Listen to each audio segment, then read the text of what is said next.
வணக்கம் நண்பர்களே. அறம் செய்ய விரும்பு என்பதை போல் அரசியல் செய்ய பழகு என்ற ஒரு புதிய வார்த்தையை நாம் தான் கண்டுபிடிக்க வேண்டும்.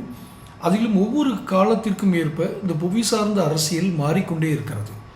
இந்த அரசியலுக்கு வருபவர்கள் தங்களின் குணாதிசயங்களை மாற்றி மனித பலகீனங்களை பயன்படுத்தி தலைமையிடத்துக்கு வருவது என்று ஒரு மோசமான தந்திரமான பழக்கம் இப்போதும் வழக்கத்தில் வந்து கொண்டிருக்கிறது. அந்த வகையில் ஒரு தேசிய கட்சியினுடைய தலைமையில் இருந்து மாநில தலைமையில் இருந்து நீக்கப்பட்டவர் தமிழ்நாடு தான். தமிழ்நாடு மாநில தலைமையில் இருந்து நீக்கப்பட்டவர் மீண்டும் அந்த தலைமை பதவிக்கு வர வேண்டும், அல்லது தனக்கு ஆதரவாளராக இருக்கக்கூடிய தன்னுடைய விசுவாசி, தன்னுடைய அடிமையை மாநில தலைமை ஆக்க வேண்டும் என்று ஒரு திட்டம் அவரிடம். இவர் அந்த கட்சி மத்தியில் ஆட்சியில் இருந்துச்சுன்னா அந்த மத்தியில் ஒரு பதவி வாங்கிக்கிட்டோ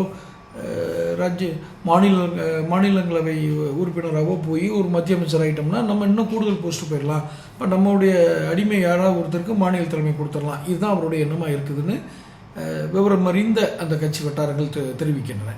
ஏன் இப்படி சொல்கிறதுக்கு என்ன காரணம் இருக்குது? ஏதாவது ஒரு காரணம் வேணும் இல்லையா? அப்போ ஒரு குறிப்பாக என்ன பண்ணுறாரு, இப்போ இருக்கிற மாநில தலைமையில் இருக்கிறவங்க யார் முக்கியமான ஆளோ மாநில தலைவர்னு வச்சுக்கோங்களேன், அவரை எப்போதுமே இந்த பொதுவாக மது பாட்டில்களில் போட்டிருப்பாங்க, மது உயிருக்கு நாட்டுக்கு கேடு அப்படின்னு போட்டிருப்பாங்க. இது அரசியலுக்கும் கேடுன்னு நம்ம போடணும். அது இப்போ மது இருந்துறது ஒரு பெரிய விஷயமாகவே யாரும் பார்க்குறது இல்லை. அது ஒரு சமுதாய இழிவு, அது ஒரு தனி மனித ஒழுக்கக்கேடு அப்படிங்கிறதெல்லாம் யாரும் பார்க்குறது இல்லை. சமுதாயத்தில் மதிப்புங்கிற லெவலுக்கு வந்துச்சு. அப்படி அந்த தலைவர் மது அருந்தும் பொழுது இப்போ இருக்கிற ஒரு மாநில தலைமையில் இருக்க ஒரு மது அருந்தும் பொழுது மது அருந்திக்கொண்டே தேசிய தலைவர்களை பற்றி சில விஷயங்களை கூறிவிடுகிறார். இதை பற்றிய பதிவு கூட நான் பதிவு போட்டிருக்கேன். அப்போ அந்த அப்படி அவர் பேசுகிறத வீடியோ எடுத்துட்டாங்க. கூட இருந்த 2 ரகசியமான ஆட்கள் தான், ரொம்ப நெருங்கிய நட்பில் இருந்தவங்க தான். எப்படியெல்லாம் ஒருத்தரை காலி பண்ணுறாங்க பாருங்கள். இங்கே எதை நம்புவது? அரசியல் நட்பை நம்புவதா, நெருங்கிய நட்பை நம்புவதா? இந்த உலகம் ஒரு சூழ்ச்சி உலகத்திற்குள் சுழண்டு கொண்டு இருக்கிறதோ என்ற ஒரு ஐயமும் ஏற்படுகிறது. சரி, அது ஒரு பக்கம். ஆனால் இந்த சூழ்ச்சியில் இவர் ஏதாவது தவறு செய்தால் இந்த வீடியோ காட்டி ஒன்று பணம் வாங்கணும், அல்லது இந்த வீடியோ மேலே போட்டு விட்டு அவர் பதவியை காலி பண்ணணும். காலி பண்ணியாச்சுன்னு சொன்னால் அடுத்து தன்னுடைய அடிமையை உள்ளே வச்சிடலாம், அல்லது தானே வரலாம், அல்லது தனக்கு வேறொரு வாய்ப்பு கிடைக்குதுன்னா வேறு யாரையும் தள்ளி விட்டுடலாம் தனக்கு வேண்டியவங்களை. இப்படி ஒரு திட்டத்தோடு ஒருவர் செயல்படுகிறார் என்றால் எத்தனை மோசமான ஒரு மனிதராக இருந்திருப்பார். அவர் அரசு உயர் பதவியில் இருந்தவர், இப்போ கட்சிக்குள்ள வந்துட்டார். அப்போ அந்த பதவியில் இருக்கும்போது கூட அவர் என்ன விதமான ஒழுக்கத்தை கடைபிடித்திருப்பார்? நன்றாக யோசித்து பாருங்க.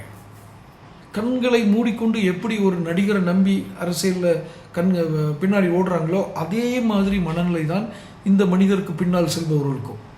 இவர்களுக்கென்று ஒரு தனியான அரசியல் அறிவு இருக்காது, அரசியல் அனுபவம் இருக்காது. ஒரு பக்குவ பார்வையோடு, ஒரு ஆய்வு பார்வையோடு, ஒரு எதையுமே ஒரு பக்குவமாக அணுகக்கூடிய மனதில்லாத அந்த அறிவில்லாத மனிதர்கள், அந்த அறிவு நிலையை எட்டாத மனிதர்கள் தான் இது போன்ற சிறு குள்ள நெறிகளை நம்பி பின்னாடி போவது. எனக்கு மிகுந்த கோபமும் ஆத்திரமும் ஒரு இயலாமை மேல் ஏற்படக்கூடிய ஆத்திரம் என்ன அப்படின்னா, இது போன்ற நபர்களை எப்படி நீங்கள் வழிபடுகிறீர்கள், பின்பற்றுகிறீர்கள்? அங்கே இருக்க மற்றவங்களாம் யோக்கியமானு கேட்டு உடனே கமெண்ட் இது பண்ணக்கூடாது. உடனே அவன் யோக்கியமா இவன் யோக்கியமா அப்படின்னு கேட்டு அப்படின்னு சொல்லலாம். இவர் என்ன சொல்கிறதுக்கு ஒன்றும் இல்லை. ஒருவர் மது அருந்தும் வீடியோவையும் அவர் இன்னொருவரை பற்றி அவதூறு பேசுவதையும் ரெக்கார்ட் பண்ணி வச்சுக்கிட்டு அவன் பதவியை காலி பண்ணுறது, அவனை மிரட்டி பணம் வாங்குறதுங்கிறது ஒரு நாளாந்தரம் மனிதன் என்று சொல்லக்கூட முடியாது, அதிலும் கீழான மனிதன் செய்யக்கூடிய வேலை. இந்த செய்தி இன்றைக்கு வலைத்தளங்கள் பூரான் பரவி கொண்டிருக்கிறது. உண்மை என்றால் அவர் திருந்திக் கொள்ளட்டும். ஒரு மனிதனுக்கு எல்லா விதமான குணாதிசயங்களும் இருக்கும், தனிப்பட்ட குணாதிசயங்கள். ஆனால் அவர் அரசியலில் எப்படி செயல்படுகிறார், அரசியலுக்கு எப்படி பயன்படுகிறார், இந்த இரண்டிலும் தான் நாம் பார்வையிருக்க வேண்டும். ஆனால் ஒரு தேசிய தலைமை இப்படி ஒரு மனிதரை மாநிலத்துக்குள் உளவு பார்க்கிறதா? இந்த உளவை விட்டு உளவு பார்க்கும் இந்த வேலையை பார்ப்பதால் அந்த தேசிய கட்சி தன்னைத்தானே அழித்துக் கொள்வதற்கு சமம். காரணம், இந்த விஷமுல்லை உள்ளே போட்டிருக்கிறீர்கள், இது உங்களையும் தாக்கும். இது விஷமுள். இப்படி வீடியோ எடுத்து மிரட்டுறவன்லாம் வந்து அவன் வந்து சொல்லணும், வீடியோ எடுத்து மிரட்டுறவன்லாம் மனுஷனா இல்லை அவன் தலைவனா? இதை எப்படி தேசிய தலைமை ஏற்றுக்கொண்டு அவர்களை வழிநடத்தி செல்லும்? கட்சிகளுக்கே வெளிச்சம். நாம் ஏன் கவலைப்படுகிறோம் என்றால், நமக்கு இதாக வர்றவங்க